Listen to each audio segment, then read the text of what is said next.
Bom dia, boa tarde, boa noite. Marcelo Paes Barreto, de Guarapari, Estado do Espírito Santo. Vamos falar hoje um pouco sobre nesse mês de agosto, sobre a família. Nós estamos nesse mês de agosto, o Dia dos Pais. Mas não vamos pensar na família só no pai, né? Vamos começar aqui, não dá tempo, lógico, mas no Revista Reformador de 1995, eu já publicava um texto, Pais e Filhos. A responsabilidade de pais e de filhos, pais aqui no sentido de pai e mãe, não é? Diante da reencarnação. Para entender isso melhor, o ideal é ler o Livro dos Espíritos, o Evangelho segundo o Espiritismo e o Céu e o Inferno. O Espiritismo puro, né?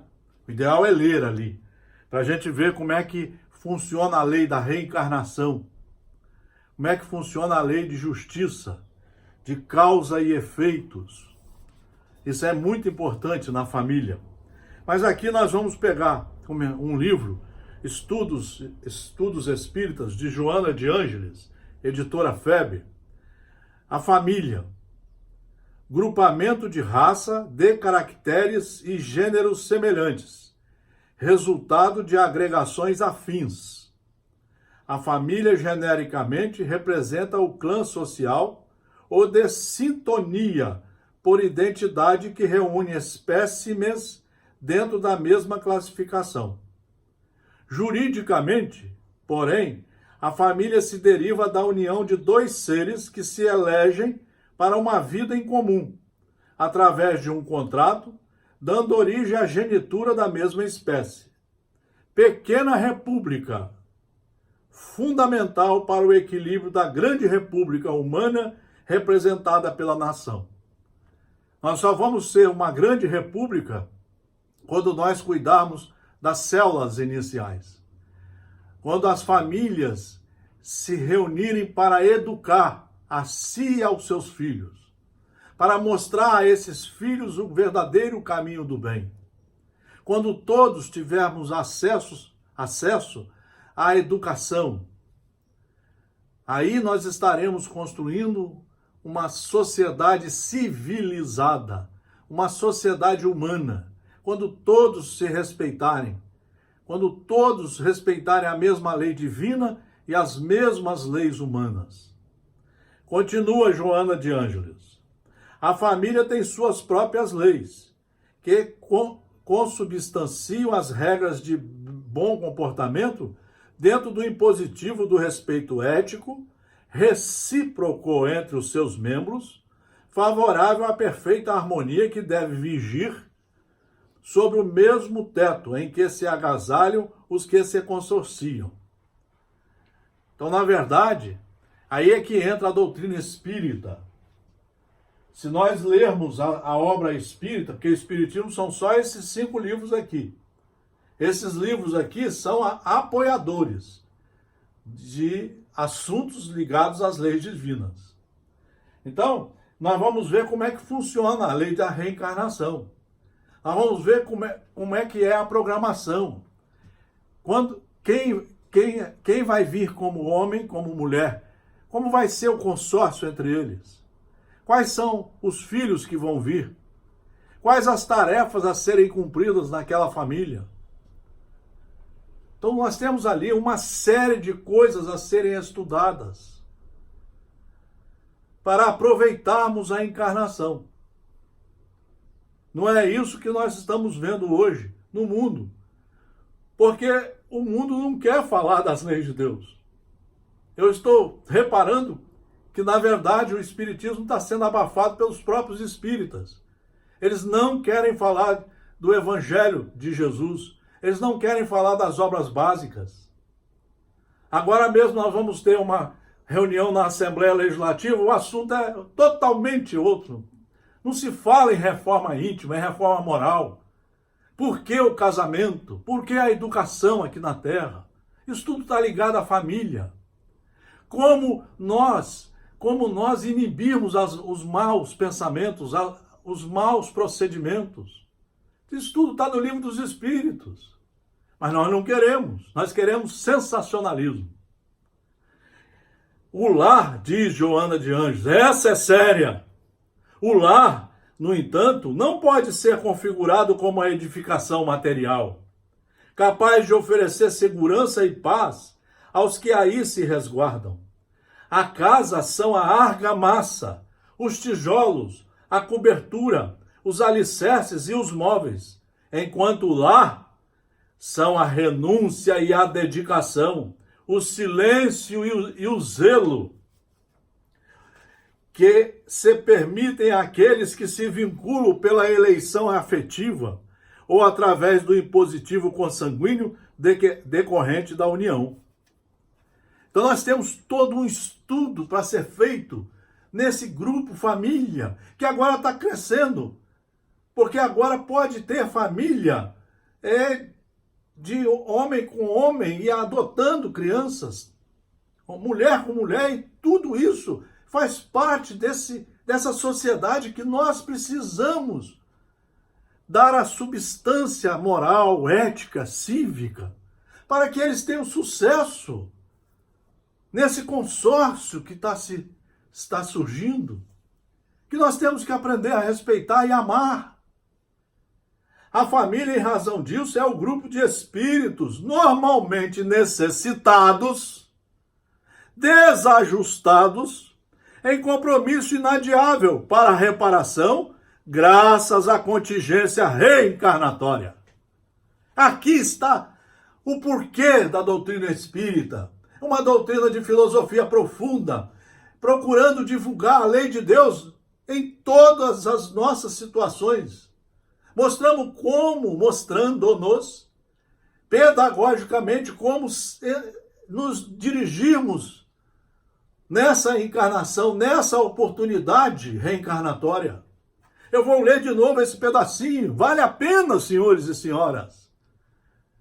A família, em razão disso, é o grupo de espíritos normalmente necessitados. Cada um vem com as necessidades para rever os erros, se reeducar, ressarcir a quem causou danos e, num ambiente de profunda pedagogia, de acordo com a lei, se unirem novamente como irmãos diante do Pai misericordioso. A família, em razão disso, é o grupo de espíritos normalmente necessitados, desajustados, em compromisso inadiável para a reparação, graças à contingência reencarnatória. É por isso que nós estamos aqui, é para isso. É por isso que nós temos que explicar como funcionam essas leis. A reunião doutrinária deveria só ser para estudar o Evangelho e as obras básicas, e não esses temas sensacionalistas, como nós estamos vendo aí agora na Assembleia Legislativa. Por que não se fala do Evangelho de Jesus? Por que não se fala da reforma íntima, mostrar como que funciona? Por que não se fala do Código Penal da vida futura, que todos nós estamos inexoravelmente sujeitos e submetidos? Por que não queremos estudar o Espiritismo? Espiritismo é uma ciência que veio para mostrar a nós como conhecermos a lei divina e como nos adequarmos a ela. Só isso, meus senhores e minhas senhoras. Então, nesse mês da família, eu já fiz nos tempos antigos, quando o pessoal gostava de estudar, já fiz mais de 50 seminários sobre a família. Mas agora é um tal de enrolar daqui para lá, porque os espíritas estão com medo de falar, porque eles não estudam. Você, para falar em nome do Espiritismo, você tem que ler, no mínimo, 150 livros. Tem que estudar 20, 25, 30 anos, de 1 a 3 horas por dia. Vamos pegar aqui, para ficar dentro do tempo, Jesus no lar, Dineio Lúcio, psicografia de Francisco Cândido Xavier, nós temos uma lição aqui que vale a pena ser resumida para nós compreendermos o objetivo do pai, da mãe, dos filhos, de todos que estão ligados à família, à escola, à religião. A religião, os instrumentos da perfeição.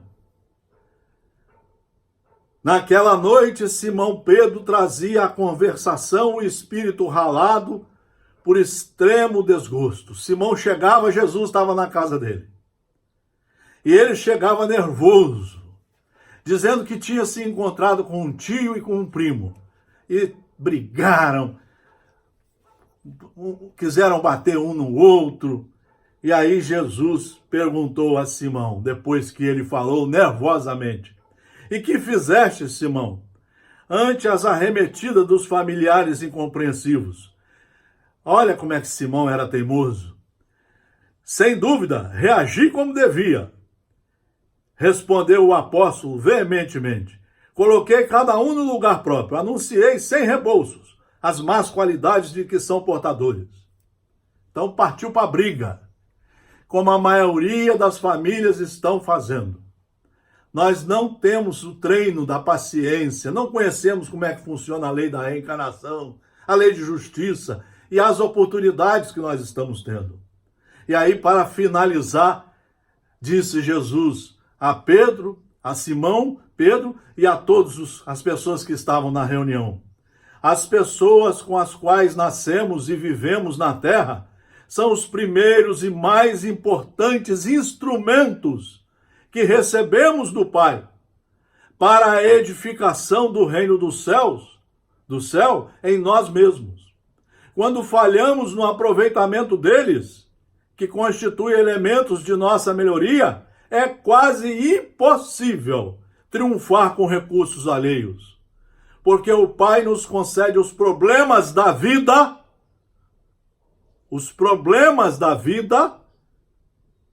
de acordo com a nossa capacidade de lhes dar solução." E eu termino essa mensagem sobre a família, não é palestra, é um chamamento para estudar, para a gente retificar os nossos erros. Estudar de verdade para tentar salvar essa encarnação. Enquanto o marceneiro usa as suas ferramentas por fora, porque Pedro quis bater, jogar o serrote, o martelo neles. Enquanto o marceneiro usa as suas ferramentas por fora, cabe-nos aproveitar as nossas por dentro. Em todas as ocasiões, o ignorante representa para nós um campo de benemerência espiritual. O mal é desafio que nos põe a bondade à prova.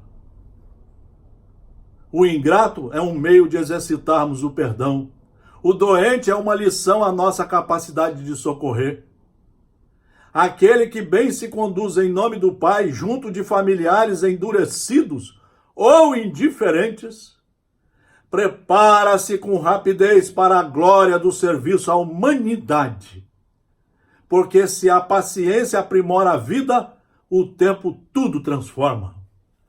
É isso, meus amigos, minhas amigas, meus irmãos, meus jovens, minhas jovens. Estudem o Espiritismo na sequência das obras básicas. Leiam na sequência o trabalho de André Luiz através de Francisco Cândido Xavier nas 16 obras de André Luiz. Leiam Joana de Ângeles nas 16 obras, quando ela fala sobre a parte psicológica. A família é a célula máter da sociedade.